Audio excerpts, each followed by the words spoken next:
Yang keyamban euy. Nyambang keadaan tempat meriam. Assalamualaikum warahmatullahi wabarakatuh.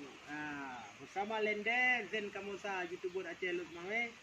Jadi lon katro u tempat meriam yang tengah viral di YouTube dengan Facebook, yaitu penemuan meriam peninggalan masa Atawa ya. Kerajaan. Masa kerajaan di Arungan Lambale di Melabu. Yang kinyo nga saudara. Nah, katro long kuno Pak Meriam. Nah, berarti nyo nan ni Bangla. Nyo dari tuli. Nyo ida kari. Pakai mungkin jika dah ubui kena.